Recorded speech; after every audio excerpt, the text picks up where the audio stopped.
Bonjour, une nouvelle leçon pour comprendre la logique de l'intégration européenne et la logique du Brexit, ou en fait, comment est-ce que le Royaume-Uni essaye de négocier une sortie à la carte de l'Union.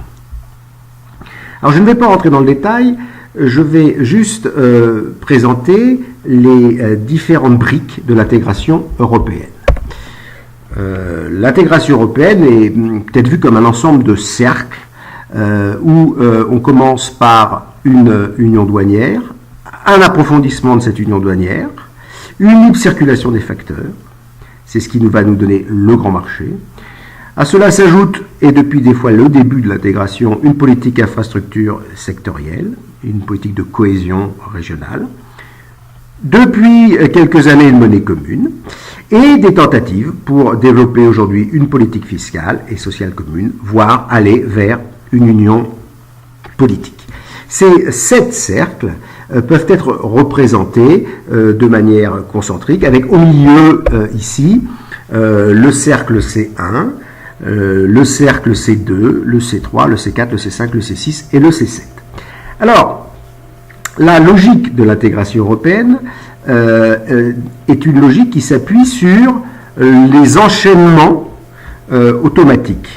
À savoir que lorsqu'on a fait le C1, le C2 va s'imposer.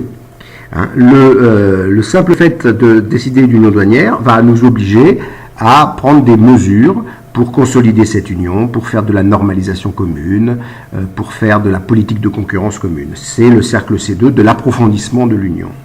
Une fois qu'on a fait cette union douanière, pour qu'une union douanière fonctionne correctement, il faut qu'il y ait un marché commun également, c'est-à-dire une libre circulation des mouvements de capitaux et des personnes. Tout cela aussi suppose un ensemble de politiques communes dans le domaine des infrastructures, des transports, de la recherche et également des redistributions entre pays, c'est le cercle C4. Puis, très vite, il apparaît important de faire une monnaie commune lorsque les échanges sont très forts entre pays, c'est le cercle C5. Nous en sommes à peu près là aujourd'hui. Il faudrait, la monnaie commune impose, sinon elle va mal fonctionner, de compléter cette monnaie par le cercle C6, c'est-à-dire de l'harmonisation fiscale, de l'harmonisation sociale, puis éventuellement, à terme, le cercle C7. Alors cette logique-là, c'est une logique temporaire. C'est la logique de la construction européenne que vous voyez ici, la flèche du temps. La flèche du temps fait que effectivement on pourrait repérer les différentes étapes en débutant en 1960 jusqu'à la situation aujourd'hui, même si une partie du C4, c'est-à-dire les politiques communes, a été fait en même temps que l'union douanière. Que se passe-t-il aujourd'hui avec le Brexit? Alors le Brexit, il avait déjà commencé il y a longtemps, puisque le C5, la monnaie commune, les Anglais n'en voulaient pas, donc ils démarrent d'ici. Et leur idée, c'est du coup de se désintégrer de l'Union européenne, c'est-à-dire de supprimer, comme ça a été fait pour l'intégration croissante, de faire une désintégration croissante, de supprimer le C4, puis le C3, puis le C2, puis le C1. Or, c'est pas exactement ça que souhaitent faire les Anglais. Leur logique est une désintégration à la carte, c'est-à-dire que ils veulent bien abandonner certains cercles, certains C, mais pas tous, et en conserver un certain nombre. Si par exemple on reprend nos 5 cercles comme ça, les Anglais souhaitent conserver le C1, c'est-à-dire essentiellement le libre-échange, voire l'union douanière, mais sans les contraintes de l'union douanière.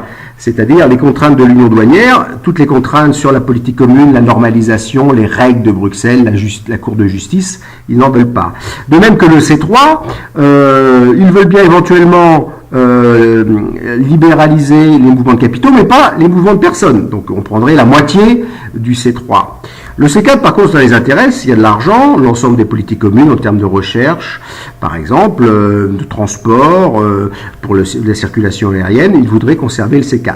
Le C7, n'en parlons pas, quoique, l'aspect défense commune peut les intéresser, une toute petite partie du C7.